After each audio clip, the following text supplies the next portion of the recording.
pessoal, bom dia, tudo bem? Prontos para mais uma aula de matemática? Hoje tá um dia lindo, um sol quente lá fora, um calorzão, um dia perfeito para estudar matemática, não é? Não.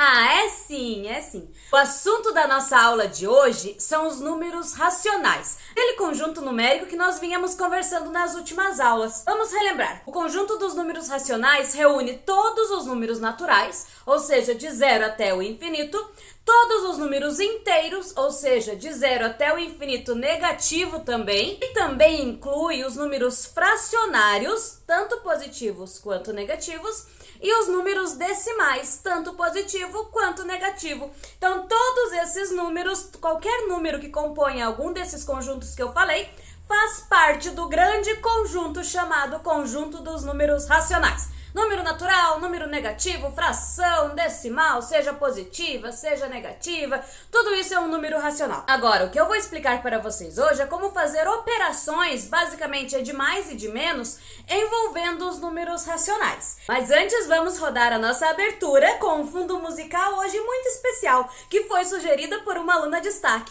Lívia Enkmeier, do 7º ano 1 da Pedro Álvares Cabral. Beijo para ela, assim como para todos vocês que estão ligadinhos na nossa aula. Gostei, Lívia! Bom somzinho, né? Embora eu escute ele o dia inteiro aqui em casa também. Olha só, vamos começar a explicação da aula de hoje então. O assunto, como eu falei agora há pouco, trata-se das operações envolvendo os números racionais. Como a gente sabe, os números podem ser negativos ou positivos, né? Quando a gente tem números negativos e positivos e também as frações e os decimais, mas o que me conforta é que as regrinhas de sinais, aquelas regrinhas envolvendo os números negativos e positivos, vocês já conheceram nas aulas anteriores, já trabalham há algum tempo com os números negativos. Então lembre-se que mesmo que o número seja uma fração ou um número com vírgula, um decimal, a regra para a comparação de sinais ou análise do contexto da conta é o mesmo como se fossem apenas números inteiros e naturais, tá bom? Vamos a um exemplo. Olha só o cálculo que eu coloquei aqui no quadro. 2,01 positivo e 1,49 negativo. Como é que eu faço esse cálculo, professora Gesi? Tem sinal sobrando aqui? Não tem. Esse menos aqui é deste número e aquele mais é daquele número, indicando que se trata de um número positivo e um negativo. Vamos recordar as regras para quando eu tenho um número positivo e um negativo. Lembram que a gente analisa como se fosse dinheiro? Ou seja, eu tenho um saldo positivo e eu tenho uma dívida. Esse quanto sobra ou quanto falta, eu tenho que verificar a diferença entre esses dois números. A diferença é uma conta de menos. Então, eu vou fazer uma conta de menos envolvendo esses dois números e vai permanecer o sinal do número maior. Ou seja, vai sobrar, porque eu tenho mais do que eu devo. Lembram-se disso? Eu vou resolver a conta e vocês vão ver como vai ficar o resultado. Dá uma olhada. Olha só, verificando a diferença, utilizando uma continha de menos, obviamente. 2,01 menos 1,49, posicionei a vírgula embaixo da vírgula, porque essa é uma regra dos números decimais, quando vamos armar uma conta, e resolvi a subtração normalmente, emprestando quando precisei. No caso, quando ele não tinha, peguei lá do outro vizinho, resolvi normal. E sobrou 0,52, ou seja, o resultado da junção desses dois números vai ficar mais 0,52. Da onde você tirou esse mais, professora Gesi? O meu número positivo era maior do que o negativo. Pensa aí, se tu tivesse R$2,01 e comprasse algo que custa R$1,49, não iria te sobrar 52 centavos? Pois é. Esse é o cálculo que eu fiz. Vamos a mais um exemplo. Olha esse segundo exemplo. Eu tenho um número negativo 7,9 e outro número negativo 1,49. Ambos são negativos. Nesse caso, eu não tem como verificar diferença, porque não é um positivo e um negativo. São duas dívidas, não tem nenhum saldo positivo. Quando eu tenho dois números com o mesmo sinal, eu reúno eles, eu junto. É como se eu tivesse uma dívida de 7,9 e outra dívida de 1,49.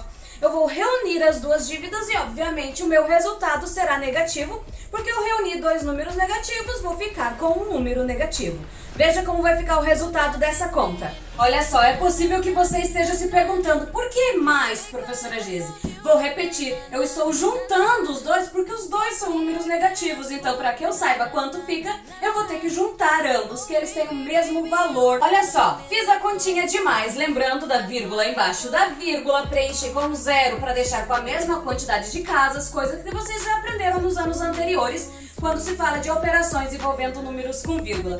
Aí realizei a conta. Juntando esse número negativo com esse número negativo, eu fiquei com esse número aqui também negativo. Por quê? Porque eu juntei dois números negativos, obviamente eu continuei com um saldo negativo. Olha só este terceiro exemplo. Eu tenho 3,63 negativos e eu tenho um meio positivo. Olha só, eu tenho um número decimal e uma fração. Eu não posso resolver conta nenhuma, nem que fosse diferença, nem que fosse reunir eles, porque os dois não estão no mesmo formato. Um está envolvendo números decimais e o outro está abordando números fracionários.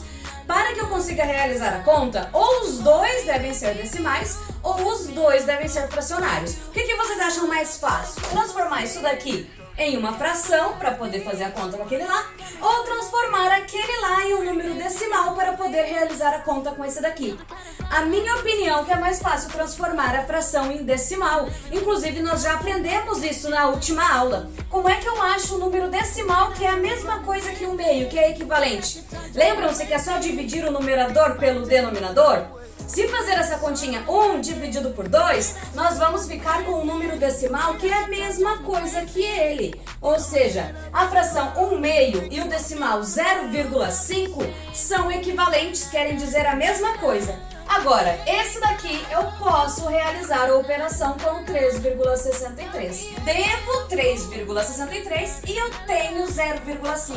É um número negativo e outro positivo. Ou seja, vamos ter que verificar a diferença para saber o resultado. Diferença é uma conta de menos 3,13. Esse 3,13 é positivo ou negativo? Vamos analisar. Eu tinha uma dívida maior ou um saldo positivo maior? Analisa por aqui que fica mais fácil.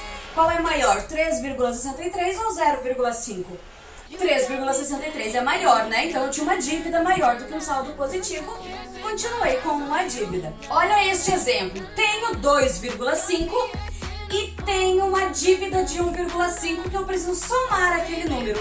Agora, olha que interessante, que não havia acontecido ainda. Eu tenho dois sinais, um do lado do outro. Quando eu tenho dois sinais, um do lado do outro, eu tenho que utilizar aquela comparação de sinais que é utilizada no vezes e no divisão também. Lembram-se daquela comparação de sinais que diz que sinais iguais fica mais e sinais diferentes fica menos? Pois é essa comparação que nós vamos fazer entre esses dois sinais para eliminar um deles e deixar apenas o outro. São sinais diferentes, mais e menos, então eles vão se transformar em um sinal negativo. Qualquer dúvida, dá uma olhadinha nas regras de sinais que a gente aprendeu ali por abril ou maio. Vamos lá, continuando. Então, eliminando um desses sinais através da comparação, ele ficou negativo. Agora, o que eu tenho? Mais 2,5 e menos 1,5. Aqui a resposta é 1. Esse 1 é positivo ou negativo? Eu tinha mais do que devia, então ele é positivo. Esse nosso último exemplo não traz sinais um do lado do outro, mas traz uma sequência de números decimais. São todos decimais. Caso tivesse alguma fração aqui no meio, eu iria transformar ela em decimal para deixar todos no mesmo conjunto numérico. Agora, como que eu faço para resolver, professora Gente? Lembram quando eram números inteiros, lá envolvendo os naturais e os negativos, qualquer um deles? O que a professora Gente aconselhou vocês a fazerem? Reunir os positivos primeiro e depois reunir os negativos para daí sim verificar quanto sobra ou quanto falta. Vamos fazer isso nessa conta. Positivo eu tenho 2,3 e 3,5. Então eu tenho dois números positivos, estes dois aqui. Vou juntar eles para ver o total de positivo que eu tenho. Ao todo, positivo, eu tenho 5,8. Concordam? Espero que sim. E negativo, eu tenho quanto? Eu tenho 1,2 negativo e 7,2 negativo. Vou juntar eles também para verificar com quanto eu tenho negativo. 8,4 negativo. Agora eu fiquei com o quê? Positivo 5,8 e negativo 8,4. Basta eu ver a diferença entre esses dois números, 2,6. Agora, por que a gente fez uma conta de menos? Porque eles têm sinais diferentes, tá bom? Agora, esse 2,6, ele é positivo ou negativo? Qual é maior? É meu saldo positivo ou a minha dívida? Minha dívida é maior, então eu vou continuar devendo mesmo tendo aquele valor positivo.